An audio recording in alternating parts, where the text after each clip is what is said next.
Josh Groban is here. He has an adult pop vocal style that follows a pop opera pattern set by singers like Enrico Caruso and Mario Lanza, most recently reinvigorated by Andrea Bocelli. His latest is Awake. Here is the video for the single You Are Loved. This table for the very first time. Welcome. Thank you so much. It's a great pleasure to be here. I had a little trouble deciding how to characterize the vocal style. What would you say? Oh, you know, it's one of those things where, you know, my voice is my voice. I wake up in the morning and this is the kind of voice that I have. But growing up, I had so many different influences, and even now, you know, I'm fighting with it because there are so many different styles I want to tap into. And so I personally look at it as pop singing, but right, with many different influences, including classical music, including rock and pop. So, but ultimately, it's a little bit hard to define, I think. Is there somebody you want to be like in terms of the kinds of things they sing, not their career pattern per se? You know, when I look at what I'd like to achieve in the future, I mean, and even now, I think that, you know, I'm inspired by the people that they went out there, they took the risk, they were themselves, and you look at them and you say, well, I like them because they sound like them. You know, I don't like them because I like this type of music. You know, so for me, if I can look back on my career and people say, oh, well, I like him because he's just Josh, you know, then that's my ultimate goal. Mm. People have played a role in your life, and you've had breaks that you were able to capitalize on. Absolutely. David Foster. David Foster, sure. Yeah, David Foster has been there from the beginning, and he, you know, growing up loving theater and growing up having this kind of voice, I had no idea that somebody like David Foster, 14 Grammys, you know, every pop singer under the sun, would be interested in me. And so I was 17, I was in high school, and I was working with a voice teacher at the time, and he called the voice teacher and he said, "Quick, you know, I'm in a pickle. I need somebody right away who can fill in." It was the Governor Gray Davis's first inauguration concert, and I was studying the song that he wanted me to sing at that time. It was from Phantom of the Opera, and I came in and I sang it, and he was so warm and so great, and it was my first time singing with a full orchestra. It was my first time singing in front of, you know, anybody other than my family, and there were 20,000 people. The place was sold out. It was huge.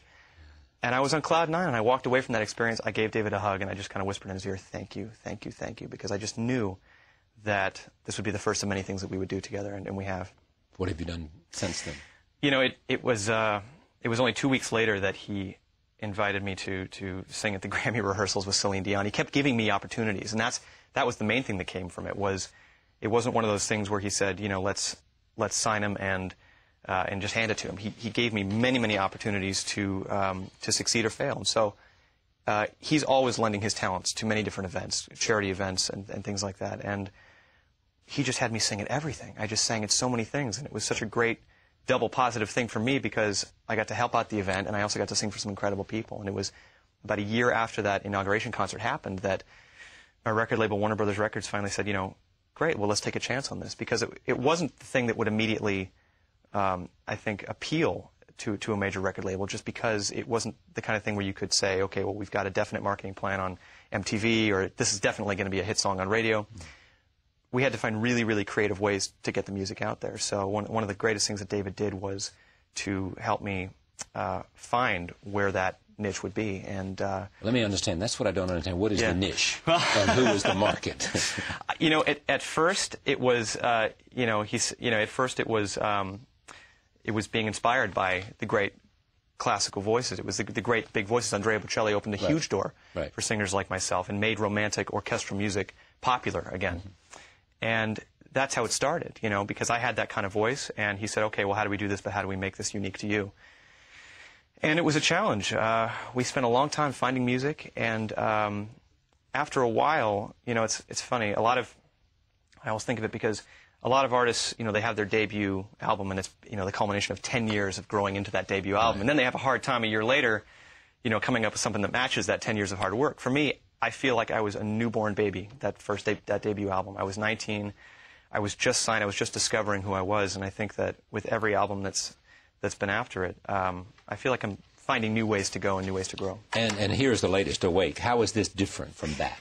I mean, how do we measure and notice and somehow appreciate the growth, change? For me, it feels like more of an evolution than a departure. I think it's the most eclectic and most personal album for me. And this one is. Yeah, and that's the thing that means the most to me. I traveled all over the world making it, and did a lot of songwriting too. That first album that I worked on with David had not done any producing, had not done any songwriting, and that's something that I kind of grew into in the last couple albums, and I've had just an amazing time doing it.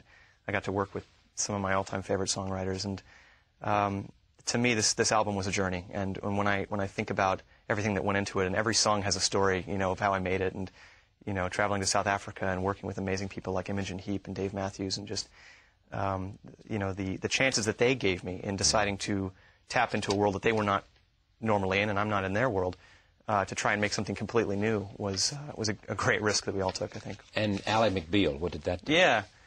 Ally McBeal was my first experience in front of, you know, the mass public. I mean, you want to talk about the charity events that David did. There was one in Los Angeles that David E. Kelley, the creator of the show, and the whole cast was there, and I sang The Prayer, which is the song that I sang at the Grammy rehearsals with Celine, and he told the story about I'd kind of stepped in for Andrea Bocelli, and here's this 18-year-old kid, and you know, here he is with The Prayer, and I was just so nervous, and next thing I knew, David E. Kelley was calling and saying, you know, we'd like to put his music in the show.